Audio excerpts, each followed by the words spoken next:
I've been blind my whole life, and that's perfectly fine by me. I'm glad I never got to see, only to lose my sight later. That would have been too depressing. Instead, I've never mourned something I never had. Darkness has been my constant companion, and it's a companion I've come to accept, even cherish. For others, darkness represents fear, the unknown. But for me, it is comfort, my familiar realm where my senses can flourish without the distraction of sight. When the world speaks to me, it's through the whispers of touch, smell, taste, and sound.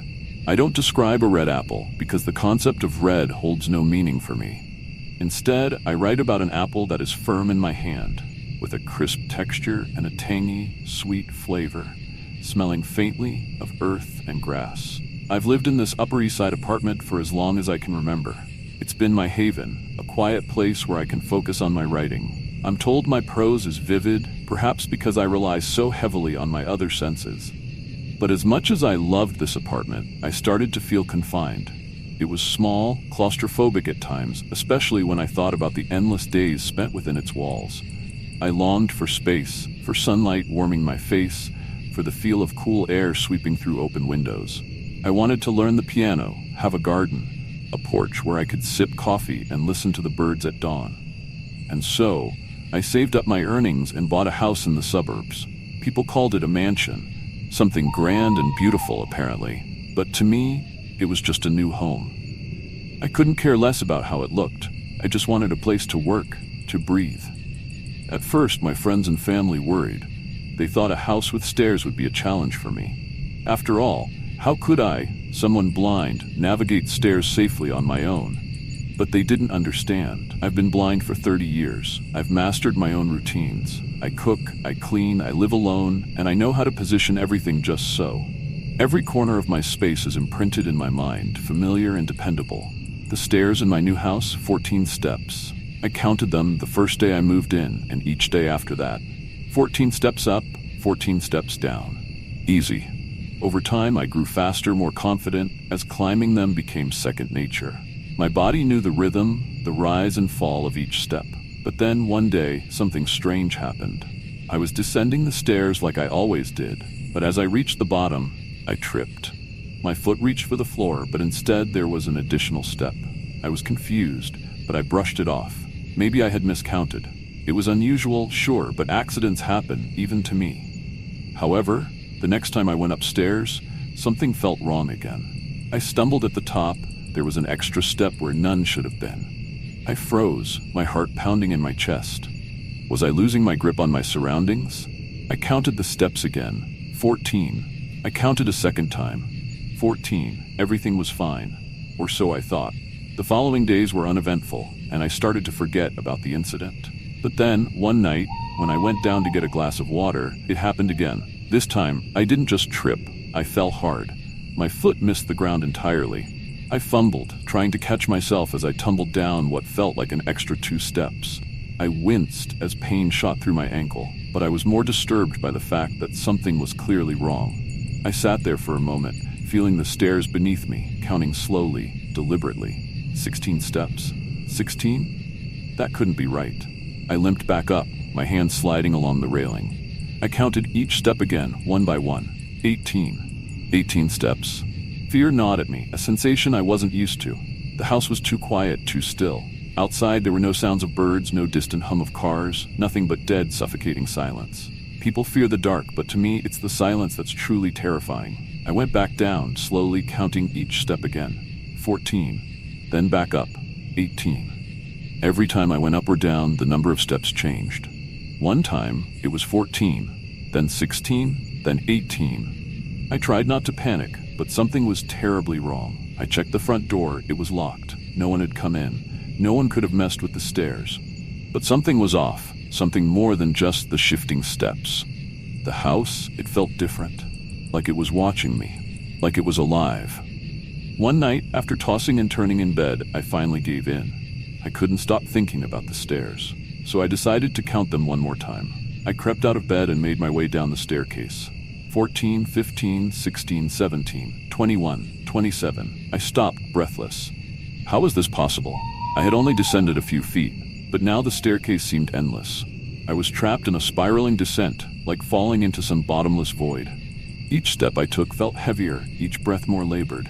I kept counting. 33, 42, 52, 88. My body trembled as I continued down. I couldn't stop myself. I didn't know where these stairs would lead, but I had to know. The sense of dread grew stronger with every step, like I was walking toward something ancient, something evil. The air became thick, oppressive. It was no longer the house I knew. It had transformed into something else, something malevolent. When I reached the 99th step, I stopped. My entire body screamed at me to turn back, but my curiosity pushed me to take one more step. 100. I felt a shift, a deep, unnatural presence at the bottom. I knew then that if I took one more step, I would be leaving this world. I would be lost, swallowed by whatever nightmare awaited me at the end of the staircase. I turned, bolting up the stairs on all fours, desperate to escape. My hands and knees scraped against the cold wood as I scrambled up, heart pounding in my chest. I wasn't just running from the stairs. I was running from something. Something that had followed me. I could feel it lurking behind me, creeping up those cursed steps, growing closer with each second. When I finally reached my bedroom, I slammed the door shut and locked it. My breathing was ragged, my body shaking uncontrollably. I don't know how long I sat there, back pressed against the door, but I knew one thing. I had narrowly escaped something far worse than death. Now, as I sit here typing this, I can hear it again. The creaking of the stairs. The sound of something slowly, methodically making its way up. It's coming for me, and this time, I don't think I'll be able to stop it.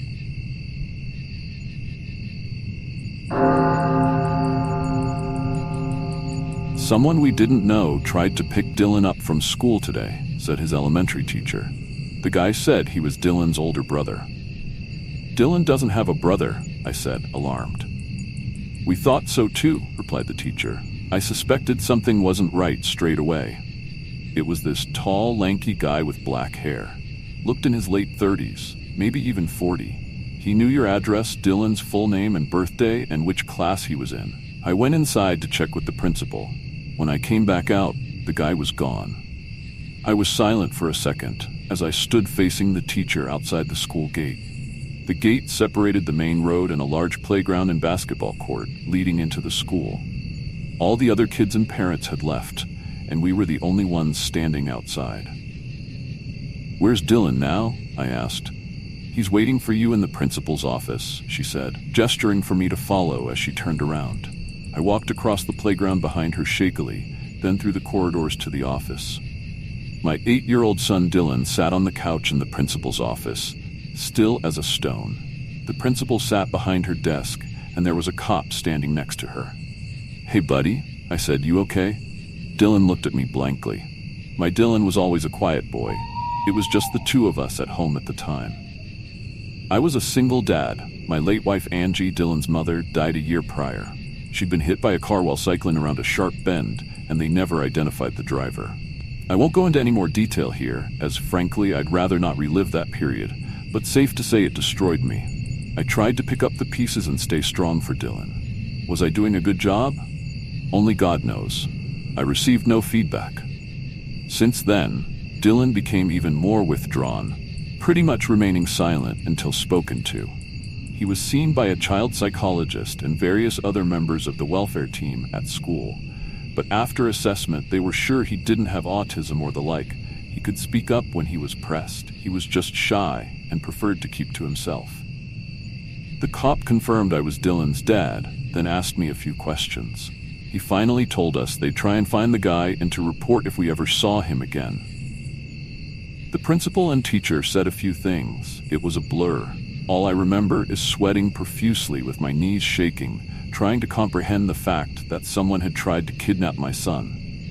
Dylan, you didn't know that man, did you? Asked the principal. Dylan shook his head. I was on edge after that day. Dylan was my whole world, all the family I had left, and I couldn't stand the possibility that he could be in danger. It made me sick. Who was this bastard? Why my son? Did he know us, or was it some random creep? I always walked Dylan to and from school thereafter, and was never late to pick him up again. Meanwhile, Dylan himself didn't seem rattled in the slightest. He never mentioned the incident unless specifically asked. At the time, I thought he was just timid and didn't want to cause trouble. A couple of weeks later, after the incident, the same homeroom teacher called me during her lunch break. She said one of the kids in her class saw Dylan talking to a man through the school fence. When she rushed out, the man was gone. When Dylan was asked about it, he said he hadn't been talking to anyone. The girl who apparently spotted him was questioned further, and she was adamant she saw Dylan talking to a tall, lanky man with messy black hair. The cops were called again, did a quick search of the perimeter of the school, but they found no one suspicious. That afternoon, I sat Dylan down at the kitchen table. "I won't get angry. I just need you to tell me the truth," I said, trying to steady my nerves. "Did you or didn't you talk to a stranger today at school? Yes or no?" He shrugged. Getting an answer out of him was harder than drawing blood from a stone. "How many times have we told you not to talk to strangers? It's for your own safety. You do understand that, don't you, son?" He nodded, looking slightly afraid. I realized I had raised my voice and felt guilty immediately. Exasperated and running on 2 hours of sleep, I left him at the dining table and went straight to bed. That night, I woke at 2 a.m. and went for a bathroom trip. I decided to check on Dylan while I was at it. He wasn't in his room. I called out his name and looked around in the living room and kitchen, getting more frantic as the seconds ticked by. I checked wardrobes, corners, even in cupboards, which made no sense to look in as he'd never fit in them. But I was desperate, thinking he'd been kidnapped. I went out into the street, yelling his name as I ran up and down it like a maniac, to no avail. As I came back into the house ready to call the police, I looked in Dylan's room for one last check. He was sitting up on his bed, wide awake and staring back at me. "Where were you?" I asked, relieved, but still alarmed. "I was here," he replied. "No, you weren't. I was looking everywhere for you, and you weren't in here." I was. Had I imagined all of that? I shook my head, feeling a migraine coming on. "Just stay in your room, okay? Don't scare me." I thought my eyes had deceived me somehow, and the paranoia to me. Perhaps I should have paid attention to the fact that the window was wide open. About a year after those incidents, I heard a knock at my apartment door. I was inside doing some paperwork while Dylan was in his room playing Minecraft. I was on alert immediately. No one ever knocked on the door. We lived in a block of apartments, and friends or acquaintances would always wait outside the main door, ring the doorbell, and I would greet them downstairs. This guy's name was Gregory. He seemed to bounce around from place to place with no permanent address, even traveling between states and doing petty crimes like theft, harassment, and occasionally stalking minors. When they did a more thorough search, it turns out he had been involved in at least one gruesome murder in a different state and ended up being given a life sentence for it, along with his accomplices. I wouldn't have wished that terror upon anyone, but these unfortunate things happen. The side effects of the psychological damage I experienced that day have never left me. However, I know people who have been through similar horrors but never lived to tell the tale. So I looked on the bright side and counted myself lucky. Where there are sick freaks, there will be victims. The sicko was in jail, and I thought that was the end of it. But there was a different side to the story that I only uncovered 10 years after the incident. Dylan was due to leave for college, living away from home for the first time. He had grown into a tall kid with a surpassing number of friends, still obedient, but relentlessly quiet. While packing his things and clearing out his room, I found a rugged-looking old notebook at the back of his bottom drawer. "Dylan's diary," said the cover. I flicked through it with no intention to pry initially, and saw that he had written and drawn in it extensively, with impressively neat handwriting. He had always been a boy of few words, so I was intrigued. I began reading from the first page. Page 1. Cody's house, 11 a.m. He has to give me back my coat. There were a few stick figure drawings. Page 2. I need a book for English class next week. Ask if Amy has one. I turned the pages, and the first few were filled with the same mundane elementary school day-to-day affairs, mixed in with a few doodles. Then I got to page 21. Page 21. Why does my dad talk so much? He won't even let me get an Xbox, and he won't let me sleep over at Cody's house. Talking back is no use. I hate him. I felt a sting, and my heart sank. I remembered that day vividly. and a pang of guilt ran through me. I turned the page. Page 22. Saw Greg today. He says he can help me get rid of Dad. I said he was lying, but he says he's done it before. It was in the news. As my mind connected the dots, I flicked through the previous pages. This was the first mention of Greg I could find. I started to sweat, but continued reading. Page 23. Me and Greg are coming up with a plan. Need Dad gone. But I almost got caught talking to him today. Mrs. Watford, that stupid old mole rat, kept asking me. She took me to the principal's office again. I think Katie saw Greg and snitched. Need to be careful. A few blank pages, with a few in between, filled with scribbles and admin-type notes to self. Then the narrative continued. Page 41. The word plan was underlined, with 2 drawings underneath. The first was of a stick figure, kneeling by a door, holding what looked like a dagger. This stick figure was smiling. There was another stick figure behind the door, with its hand on the door handle, about to open the door. The second was of the first stick figure, stabbing the stick man who had just opened the door. His eyes now 2 crosses. Page 42. Greg came to my house and I showed him my plan. He said it was good and he could do it. We almost got caught by Dad, but I got back in bed just in time. He's gonna get some tools from his house. Close 1. Page 43. Greg screwed up. He's in jail now. Why did Dad not open the door when Greg knocked? Everything went wrong. I don't know why. Page 44. I wish my dad would just shut up. I flicked through the rest of the notebook, which was blank. Page 44 was the last entry. I read the entries a few times and pondered what I should do. I never thought Dylan was capable of such heinous intentions. Confused and upset, I acted as if nothing had happened for a few days, but on the day he was due to leave for college, I couldn't hold it in anymore. I brought his duffel bag down and hooked it on his suitcase. He was ready to head to the station, standing outside the door with the suitcase and his backpack. Dylan, when you were younger, did I ever say or do anything that hurt you? You can be honest with me. No, why do you ask? He replied. I held up the diary. He froze for a second, and I saw the color drain from his face. I won't blame you for anything, don't worry. You know I love you very much, son. You were a minor, and you were a victim of a very sick man. Besides, this thing is years old. I just want to know what I did wrong at the time to lead to this, and we can put it behind us. His shocked expression faded, leaving his ever-present blank stare. You didn't do anything wrong. Neither did Mom.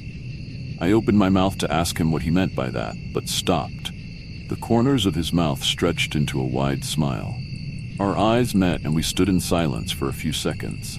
Dylan, if I were to find another one of these notebooks, I began tactfully, would I see the blueprint of my wife's murder inside? Yeah. He didn't even pause to answer. Then he gripped the handle of his suitcase and walked off down the street. That was 2 years ago now. I never forgave him. Every night I still lie awake thinking whether he was born that way or it's somehow my fault. We haven't talked since he left that day, and he hasn't come back home. He's never tried to contact me, and I haven't likewise. It looks like he's doing well in college from his Facebook posts. He seems to have a lot of friends, so I assume he got his own place or stays with one of them. I wonder if any of them will ever find out who he really is. Wouldn't blame them if they never do. After all, I still don't know who my son is, and I raised him for 18 years.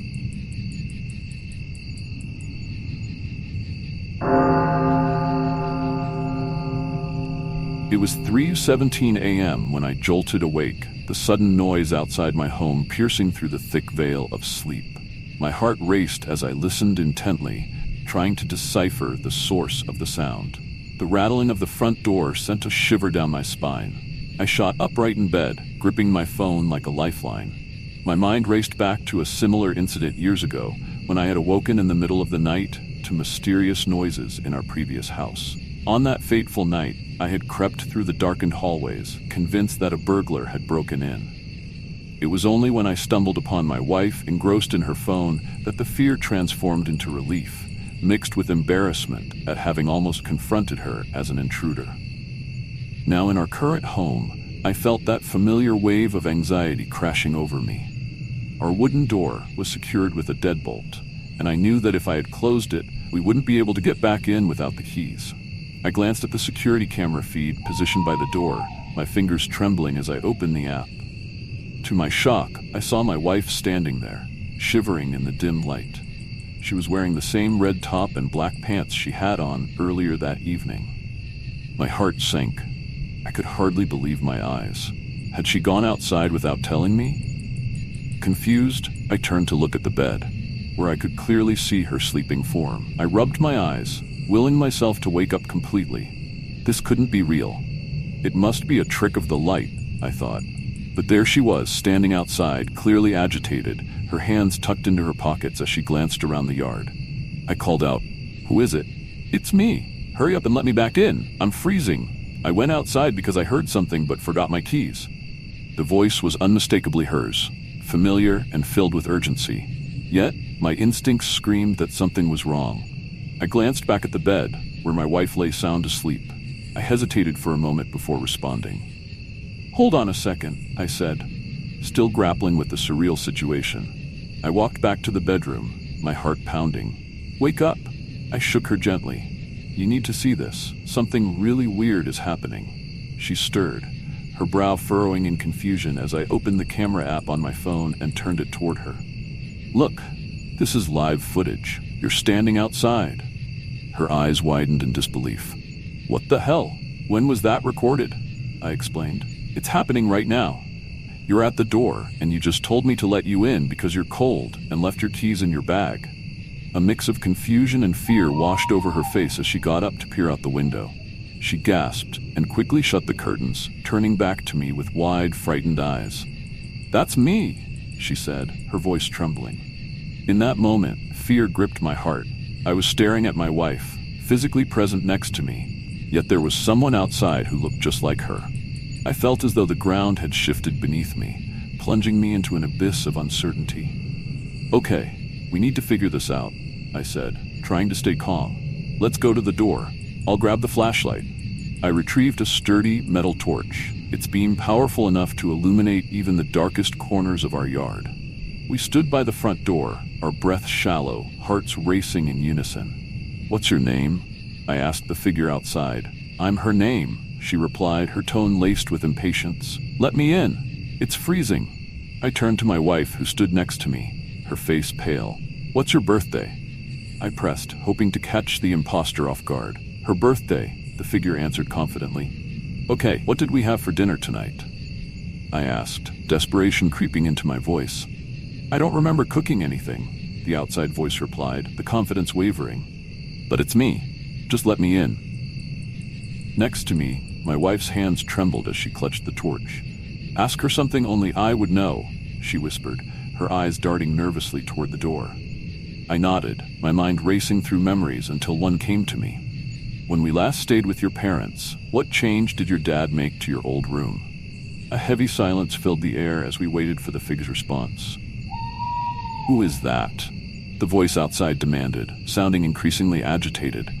"Why aren't you letting me in? You know it's me. You're starting to freak me out here. Who is that inside with you? Is that a recording? What's going on?"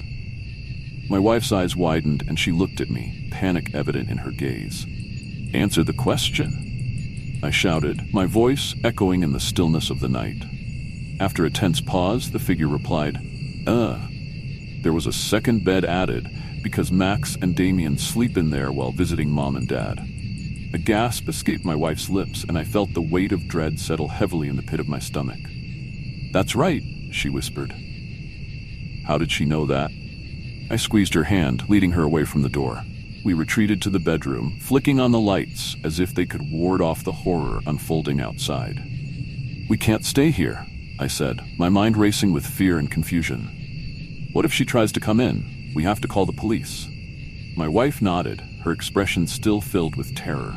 We pulled out our phones, fingers shaking as we dialed 911. The operator answered, and I relayed the bizarre situation. "Please stay on the line," she instructed, her voice calm and steady, a stark contrast to the chaos surrounding us. "Help is on the way.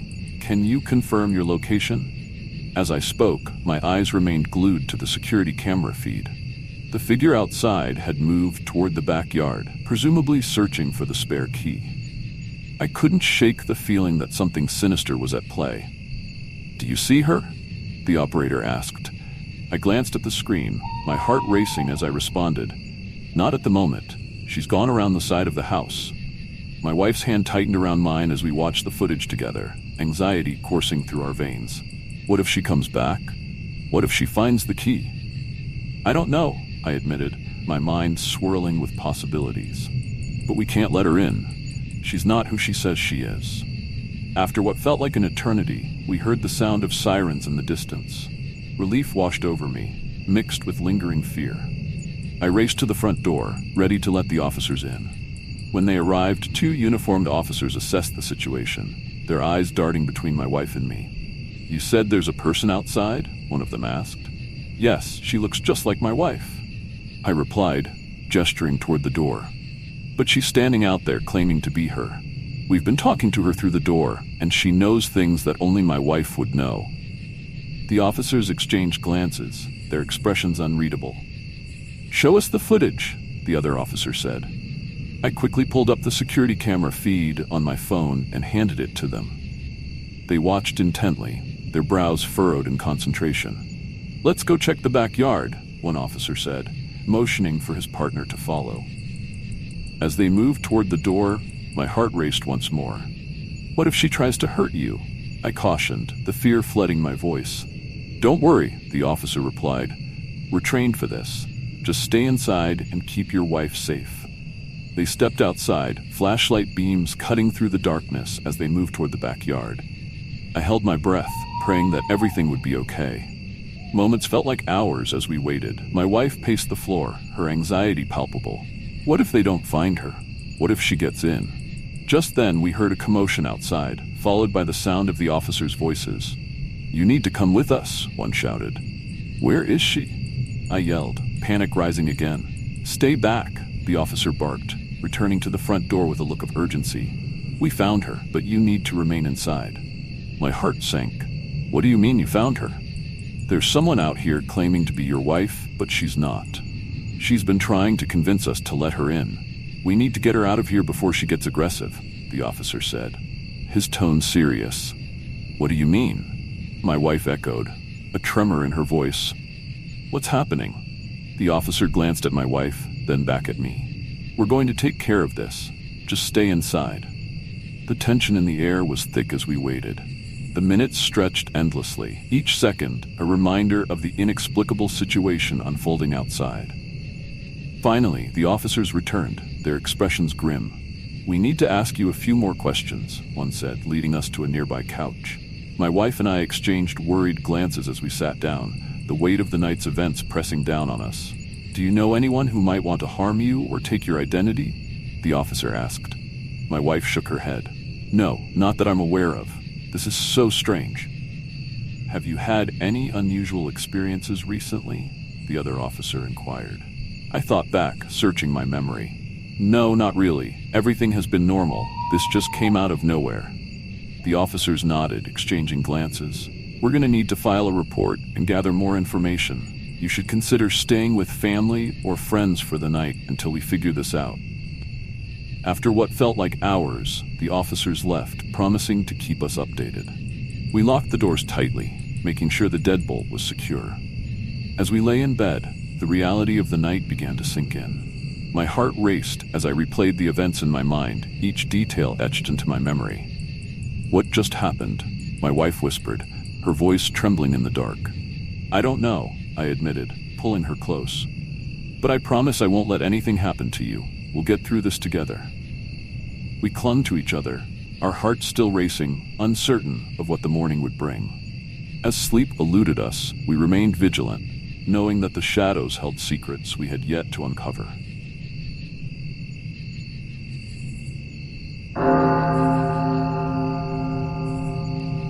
My older brother, Shane, had spent the last 10 years in prison, and it looked like he might be in there for the rest of his life.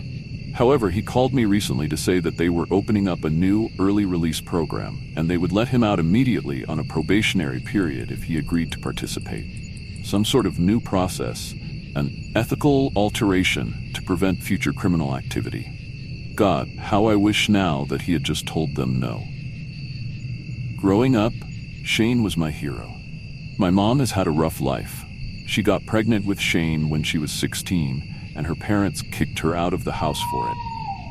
Afterwards, she went to live with Shane's father, who was in his early 20s, and had a small apartment in the worst part of the city, and he treated her terribly, forcing her to drop out of school and get several jobs so he could spend the majority of his time drinking and partying, hitting her whenever she stepped out of line. But she was terrified of raising a baby alone.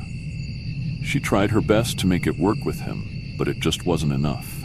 When she started showing, he realized that he didn't want to be a dad and kicked her out too. Faced with the prospect of living on the streets, she lied about her age and managed to secure a lease from a landlord in a nearby building that preferred not to ask questions as long as she paid the rent. When Shane was born, she did her best. As she was only 17 and without an education beyond the 10th grade, she continued to work multiple minimum wage jobs and didn't have much time to spend with her new son. Until he was around 6, Shane mostly stayed with an older widow, Roberta, that lived across the hall from them and was sympathetic to their situation. Then, Roberta died, and Mom decided that Shane was old enough to just stay home alone while she was working, or increasingly, staying out late with friends or on dates. Mom fell hard into drugs and drinking to cope with her situation and took comfort in the worst men. None of them ever stuck around for more than a few months, but even still, many of them left their marks on my mother and on Shane. Coming of age in this environment of loneliness, poverty, and violence, Shane was a troubled child. He was constantly in detention at school, getting in fights with other kids, stealing, and generally raising hell around the neighborhood. That is, until I came along. One of Mom's short-lived flings resulted in her second pregnancy, another boy, and I was born a little over 2 months after Shane's 12th birthday. Seeing that she wasn't going to change her ways overnight and become Mother of the Year, he took it upon himself to be my primary parental figure. He changed my diapers, did the weekly shopping, fed me, bathed me, cooked, cleaned. He did everything that he could to make my childhood better than his had been. It became his mission in life to be the father that neither of us had ever had. At school, he opened up a little bootleg shop out of his locker where he'd sell candy, trading cards, snacks, and once he was in high school, cigarettes and liquor, just to make a little extra money to buy me clothes and toys. And then, when he turned 16, he took a job at a local auto shop, working on cars in the evenings after classes to help pay the rent and our other bills. I never understood where he found the energy to do it all. It was around this time that I started school myself. He packed my lunch every day and made sure that I got on the bus in the morning. With his supplemental income, Mom was able to quit one of her jobs to be home to get me off the bus at the end of the day and to make dinner at night.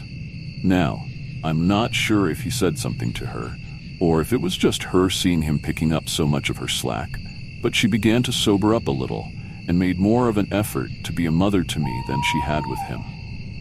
It was too late for her to repair much of her relationship with Shane, but I began not to dread the time that I had to spend alone with her. After he graduated, Shane went to work full-time as a mechanic in the shop and started making decent money. With his grades, he could have gone to college, moved away and studied something interesting, made something of himself. But it wasn't even a thought in his mind. His dream was for me to go to college, for me to grow up and do something important. All he wanted to do was save up enough money that he could buy us all a small place out in the suburbs and put me through school. So he continued to work his ass off, and Mom picked up more hours too. They both put money away each month into our future fund. And I ended up having a largely normal childhood while we counted down the days until we could get out of our crappy apartment. We didn't have much, but we had each other, and that was enough. And just when it looked like we were finally going to be able to make it happen, something terrible happened. When I was 14, Shane got arrested. He was always looking for opportunities to make extra cash, to help us save up faster and start our new life. And his boss, Mr. Franks, would give him side work sometimes. Mostly, this involved him driving one of the cars from the shop and dropping off or picking up a package here or there. He never knew what was in these packages, nor did he care to ask. but he was always well compensated for his efforts. Then, one night, Mr. Franks told him that he had a slightly different assignment. Shane was to drive an associate of Mr. Franks to a house, drop him off, wait for him to come back out, and then take him right back to where he picked him up originally. That was all the information Shane had, but it seemed like a simple enough task, and he would be making double his normal fee for doing it, so he agreed. Things went all right for the first half of the evening. Shane picked up Mr. Franks' friend at the address Mr. Franks supplied, and the man gave him directions on where to go next. They didn't speak beyond him grunting, "Go left here. Right here. Take the next exit," at Shane every so often, and they never exchanged names. It was a little over an hour before he directed Shane to kill the headlights and pull into the driveway of a home well outside the city. The man gave him strict instructions to stay inside the vehicle and leave the engine running in case they needed to make a quick getaway before exiting and slinking nimbly towards the house. At this point, Shane was apprehensive. He debated simply leaving the man behind and driving back to the city. Yet, he knew the money was going to be enough to put us over the edge and we'd finally be able to get our house. So, he sat quietly and waited, telling himself that the man was just breaking in to steal something, or maybe take some compromising photos of someone. But with the windows down, Shane then heard something that made his stomach drop. Several quick pops came from inside the house, and Shane looked up to see flashes of light in the upstairs window, corresponding with them. Gunshots. Shane panicked. He threw on the headlights and tried to turn the car around as quickly as he could. No amount of money was worth him getting involved in whatever he was currently involved in, and he was just getting ready to punch the accelerator and fly out of the driveway when a loud bang on the passenger door made him jump. The man was wrenching the door open forcefully and dove into the seat, screaming at Shane to drive and get us the fuck out of here. Seeing no other options, Shane obliged and whipped back out onto the road while the man kept yelling expletives. Shane realized that he was in severe pain, and when they passed under a street lamp, he saw that the man was clutching his stomach and his hands were covered in blood. "Fuck, motherfucker shot me. Shit, I'm losing a lot of blood. I'm not feeling too good." His voice was faltering with each word he spoke, and he suddenly slumped over against the window. Shane tried to shake him, told him to wake up, but he got no response. Not knowing what to do, he searched for the nearest hospital on his phone and followed the directions to it. He parked on the curb near the emergency entrance and dragged the man inside, announcing loudly that he'd been shot and needed help. Several doctors and nurses helped load the man onto a gurney and wheeled him back into surgery while they started asking Shane questions about him. What was his name? How old was he? How was he shot? Shane couldn't give them any answers. He was in somewhat of a state of shock, and his mind wasn't processing information quickly enough. He couldn't think of a believable reason on the spot for why he had a man that'd been shot in his vehicle, and simply opted to tell them that he didn't know and asked if he could leave. They told him that because he'd brought in a gunshot victim, that he'd have to wait to speak with the police and handed him off to hospital security. While he waited for the officers to arrive, he thought of calling Mr. Franks, but he couldn't get away from security to have a private conversation. So he just sat quietly and tried to think of a good story. What he came up with was that he had been driving nearby when the man flagged him down at an intersection, and Shane had simply pulled over to help, only to then realize that the man was gravely injured. It might have been flimsy, but he didn't think they'd have any way to prove otherwise, and just hoped he'd have a chance to speak to the man before they cops did so they could corroborate each other. However, it didn't much matter what excuse Shane came up with, as he was arrested as soon as the officers arrived, before he could even give his weak fabrication. It turned out that the house Shane and the man had gone to belonged to a detective. And it turned out that that detective had been investigated, Mr. Franks, for drug smuggling. Shane had unknowingly driven the man to an execution, and the execution had gone horribly wrong. The detective heard their car pull into his driveway and was armed and waiting when the man broke into his bedroom. They'd exchanged several shots with one another, and the detective had been fatally hit in the head while his wife took a round to the chest. The executioner must have thought she was dead, or was so flustered at having been shot himself that he didn't make sure she was gone before leaving the house. She'd been able to call 911 and explain what happened before expiring herself. Given she'd told them that her husband managed to shoot their attacker, the police had been put on high alert for any gunshot wounds arriving at local hospitals. And when they relayed all this information to Shane as they arrested him, he broke down and confessed to the whole thing. Unfortunately for Shane, the executioner didn't make it. Shane tried to explain to the officers that he had no idea what was going to happen when they drove to the house, but they wouldn't hear any of it. Mr. Franks was arrested too, but he of course had an alibi for the night, and they couldn't find any evidence to tie him to hiring the man. What's worse, Mr. Franks tried to pin the whole thing on Shane. As Mr. Franks explained it to police, he had complained to his employee that the deceased detective had been annoying him and making his business difficult. He had no idea that Shane would try to kill him over it. The evidence showed that Shane had been driving the car, and there was nothing forensically to tie him to actually being in the house or having pulled the trigger, so they charged him with accessory to murder. With his word against Mr. Franks and no hard evidence either way, they didn't believe they could prove that Shane had indeed planned the whole thing, but they could definitely prove that he'd helped the murderer kill a detective and his wife in cold blood. They threw the book at him. We spent all the money that we had on his defense, even though he tried to tell us not to. But no matter how much we worked to argue that Shane hadn't a clue what he was doing that night, we couldn't prove it, and the court wanted to see justice for such a heinous crime. He was given a sentence of 30 years to life and hauled off to the state penitentiary with us, barely having time to say goodbye.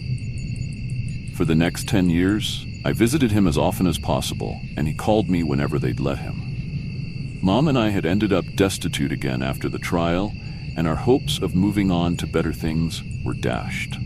She fell back into her old ways, and I was left with the burden of trying to keep us both afloat. Worse than she was before, she wasn't able to hold down steady work, and I had to take on several jobs to pay our bills. No matter her faults, she was still my mother, and she had been good to me for years. I couldn't just leave her to die in squalor. Mine and Shane's dreams, or me going to college once I graduated high school, evaporated. Yet Shane remained optimistic. It's one thing that never ceased to amaze me about him. All those years he spent grinding when I was younger, all throughout his trial, and even throughout his time in prison, he always kept a positive outlook, always wore a smile. Better times were just around the corner in his mind, and he continued to encourage me in every one of our conversations that we'd figure it all out someday. But I knew he was having a hard time with his sentence. He wanted desperately to get out to help me and Mom, and his living conditions were awful. He tried his best to hide it, but he looked sickly whenever I saw him, and often bore the marks of having been in fights. The little food that he did receive made him ill, and he mentioned that he sometimes had to sleep on the floor if they ran out of bunks. My brother had just been trying to make us a little extra money to improve our lives, and now he was suffering for it, and maybe would be for the rest of his life. Then, a few months ago, he called me and was far more excited to talk than usual. He told me that he'd been selected as a potential candidate for the prison's new early release program. At the time, he had 20 years left before he'd be eligible for parole, but if he agreed to participate, they'd set him free right away. As it was a new process, there'd be some additional oversight on his time outside. And if things weren't going well, he could still be brought back in, but it was a chance. That sounds way too good to be true. I said, "What's the catch?" Well, they said I'd have to undergo an experimental procedure, called it being ethically altered. Cutting-edge science, they say, though. Apparently it removes your criminal tendencies or something and can guarantee that you'll never commit another crime. But the beauty is, I haven't really got any criminal tendencies in the first place, so it shouldn't do anything to me. He was speaking so quickly, I barely caught it all. I was hesitant. "I don't know, Shane. I don't like the idea of you being used like some kind of lab rat. And what do they mean, ethically altered? That sounds, I don't know, is it like a surgery they want to do on your brain?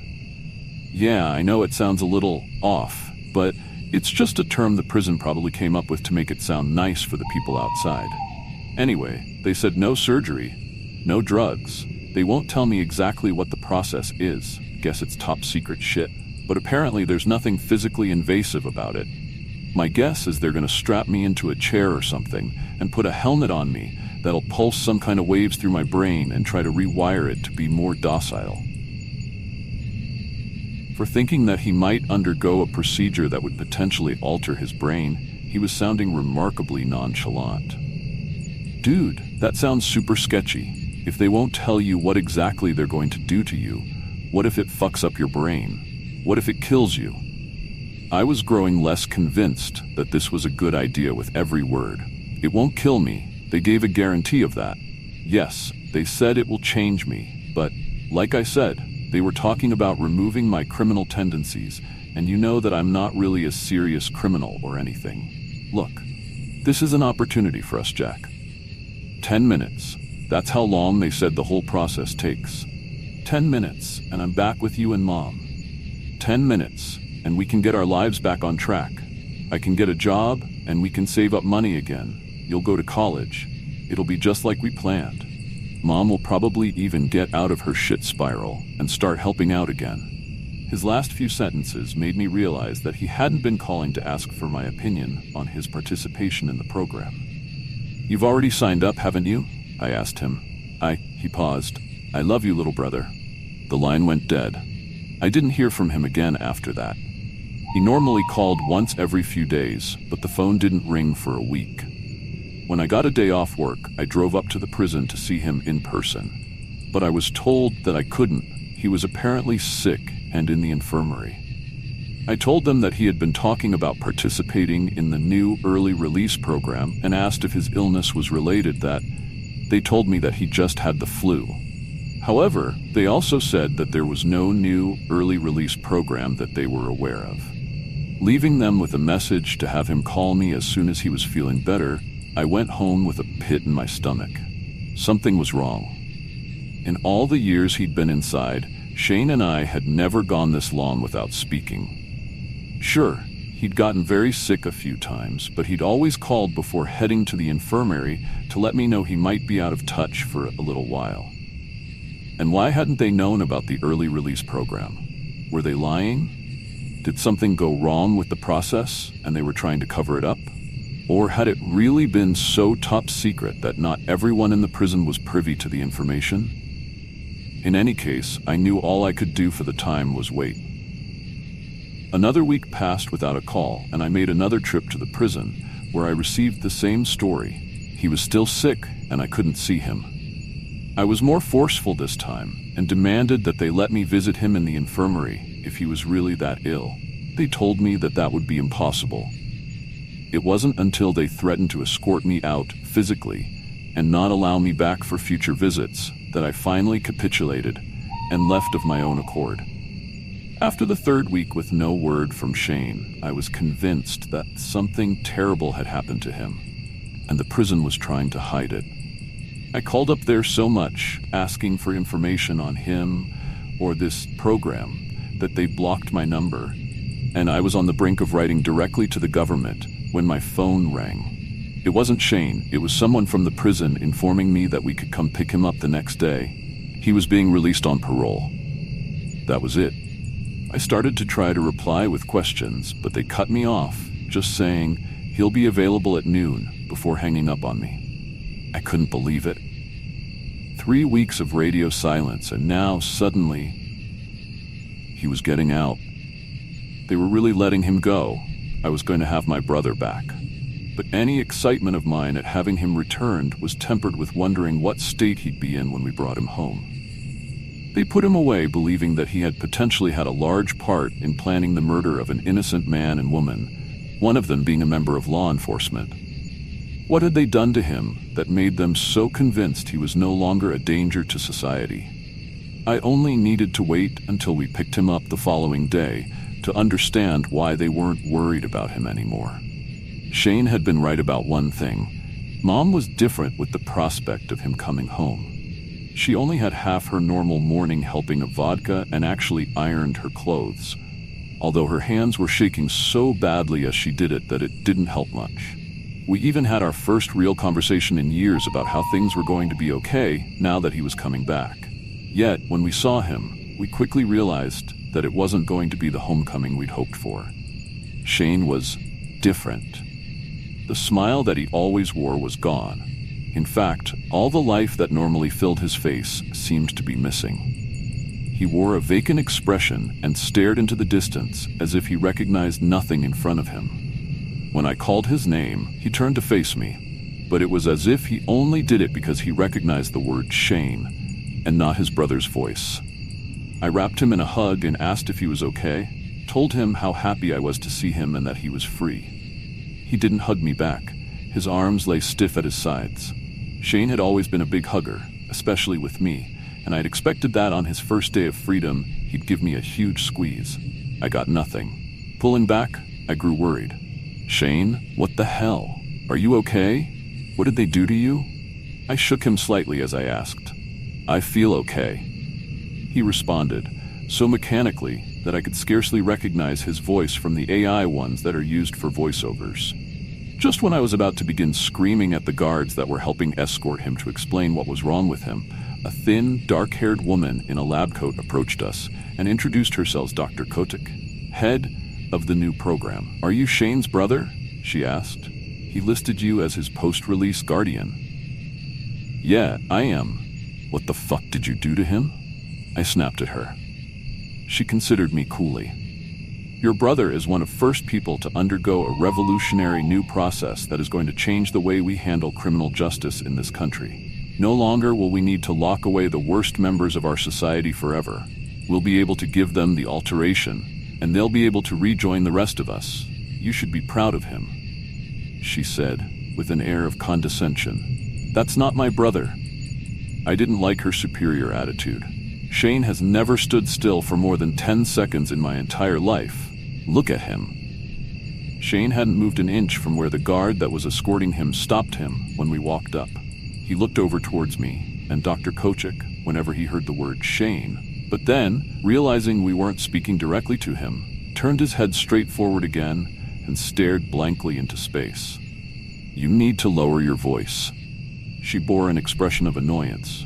I understand that the effects of the process may be shocking at first, but you'll see, in time, that he's better off this way. You have to remember that your brother committed a heinous crime, and likely would have done something similar in the future had we let him out via the normal practice. In any case, the effects cannot be reversed. What we need to discuss now is the path forward. Fuck you, lady. I was seething. You don't know shit about him. He was innocent. He was a good man. And what do you mean the effects can't be reversed? You change him back. Change him back now. I don't care if he sits in here for the rest of his life. At least he'll be himself.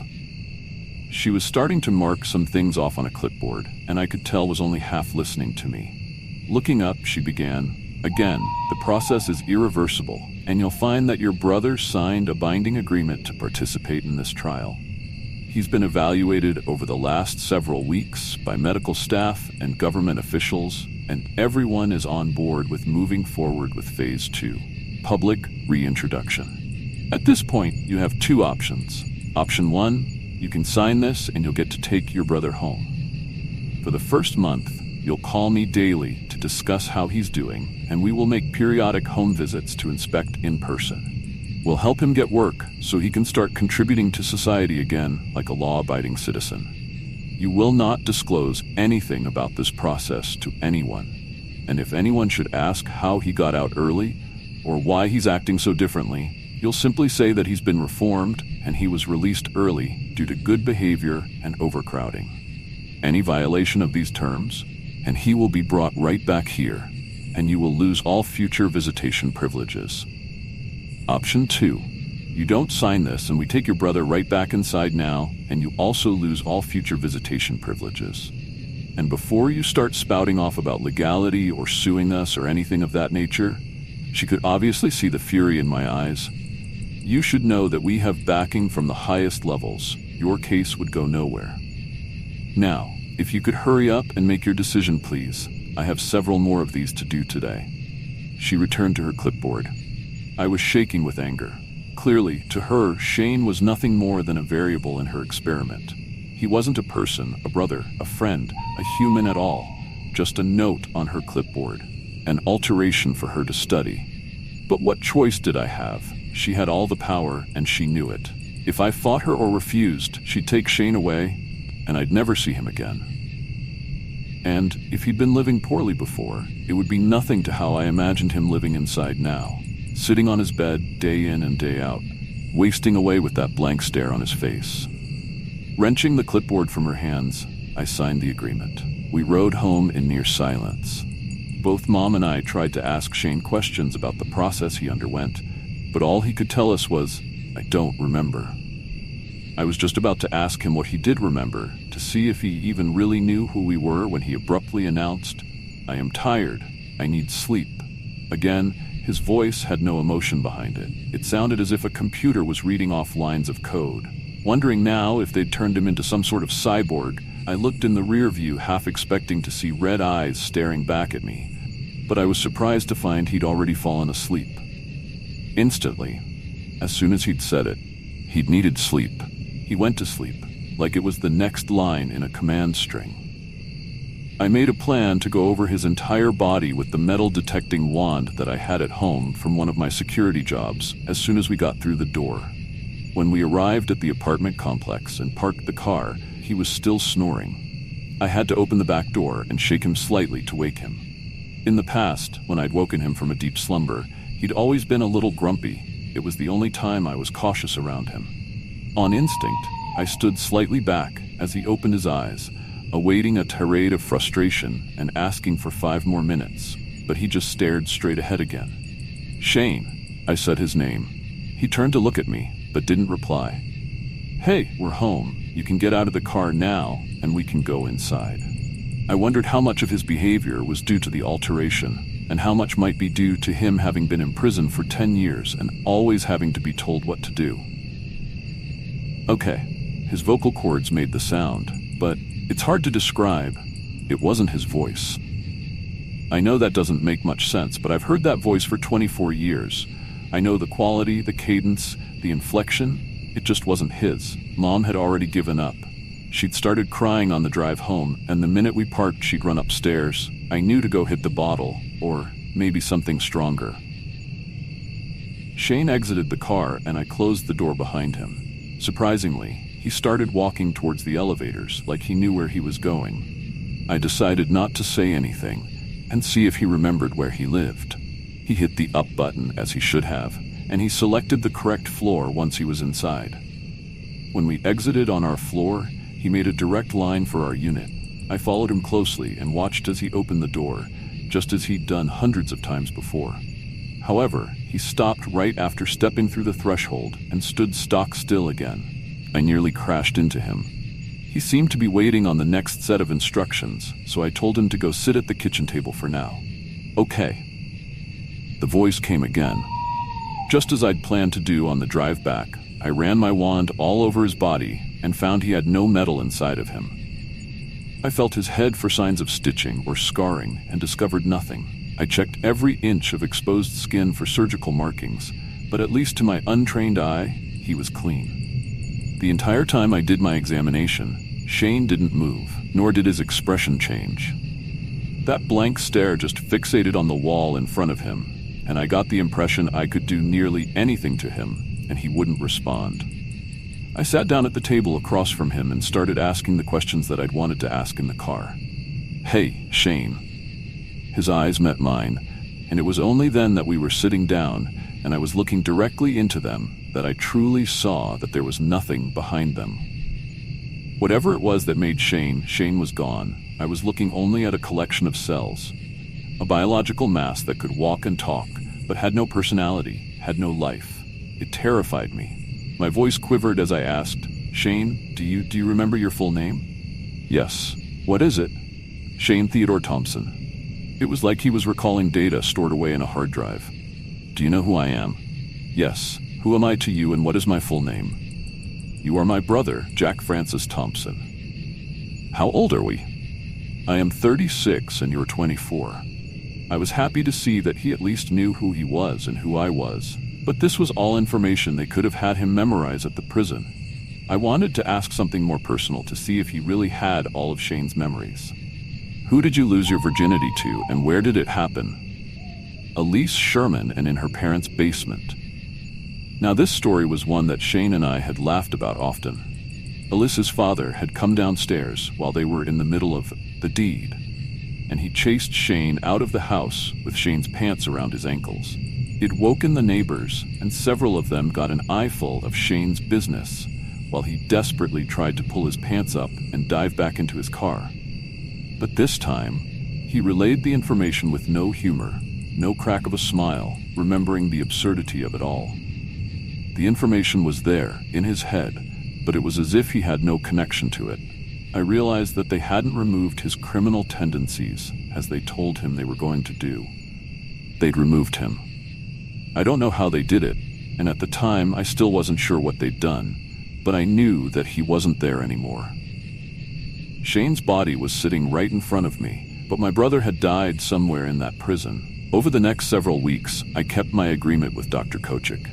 I called her daily and informed her of how things were progressing with Shane. There weren't really any changes to report.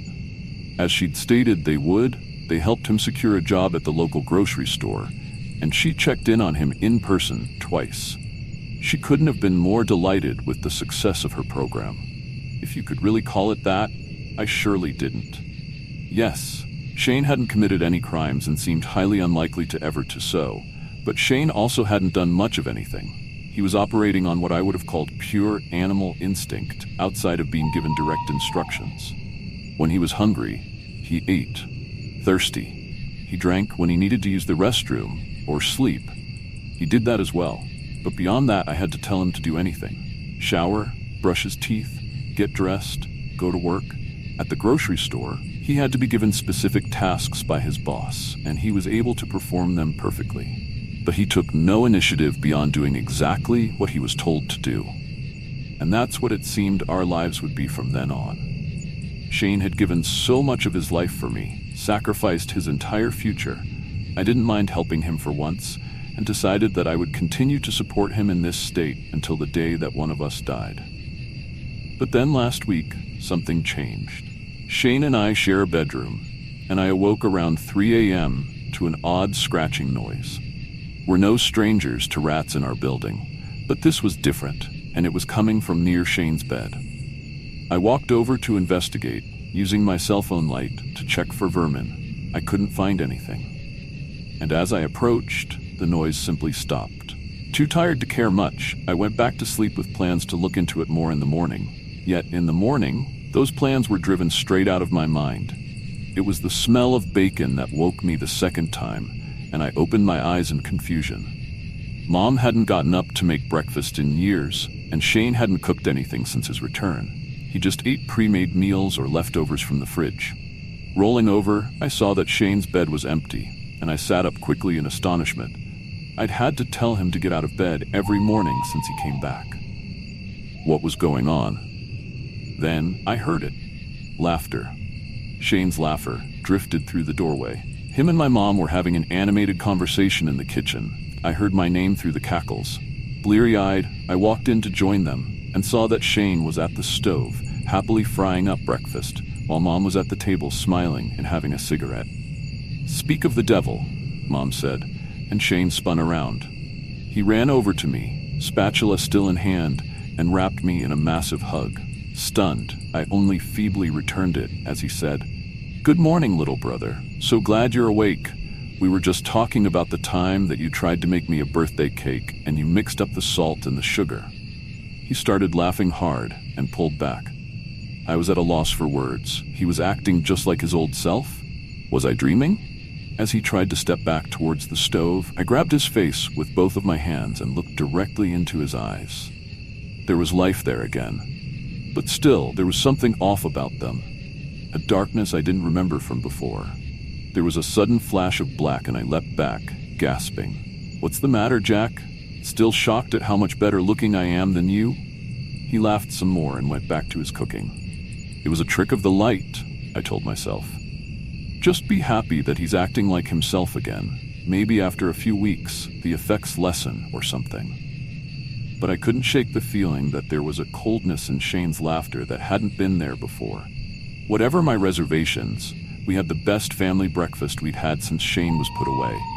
We reminisced about old times, talked about our future. I nearly cried at how happy I was to have my brother truly returned. After he left for work, I called Dr. Kochik to give my update, and I debated whether I should tell her the truth. Shane's behavioral change was positive in my view, but she might not see it the same way. Maybe she'd want to take him back and do the process over again. But the first words out of her mouth when she picked up were, "Is he acting differently today?" She sounded anxious. Her tone made me nervous. Maybe something had gone wrong with some of the other participants. Yeah, he was acting like his old self this morning. He even got up and made breakfast," I replied.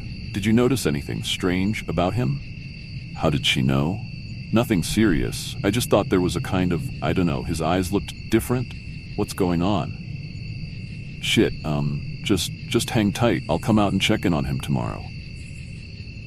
And she suddenly hung up. My heart was hammering. She knew something. She'd been expecting exactly what I told her. I tried to call her back, but it went straight to voicemail.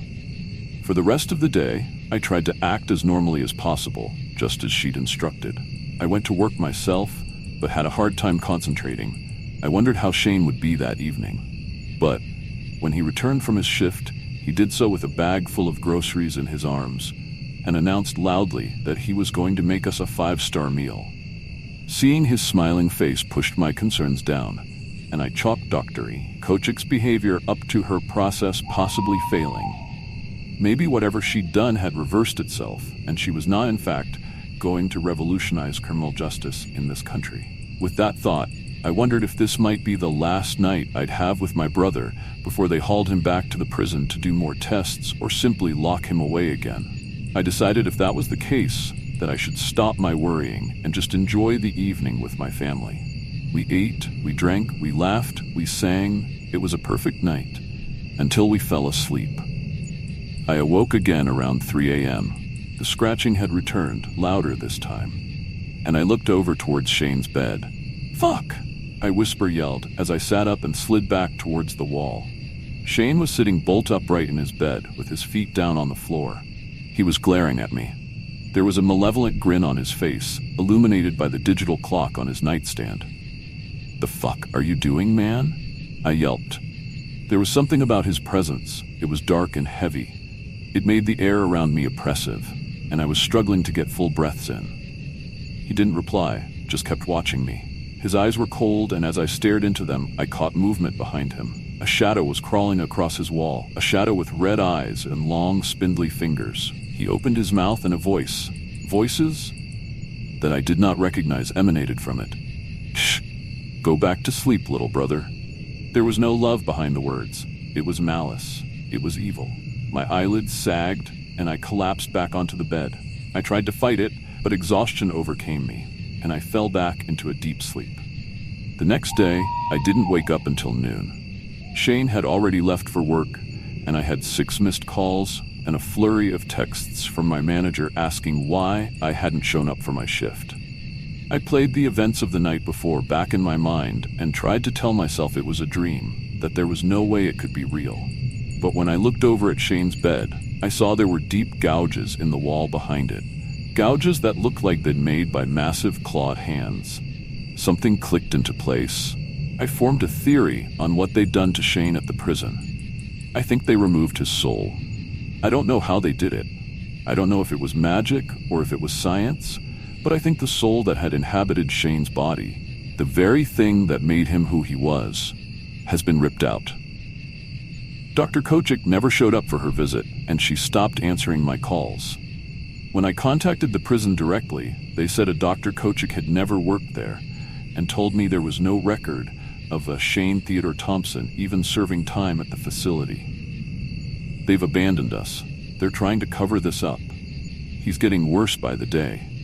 He can move things without touching them. I've heard him speak in languages I can't understand. I'm sure this is happening to more of them that went through the process. To more of them that they ethically altered. Because I don't think they considered that if they removed the souls that inhabited these people, they left them open to be inhabited by something else.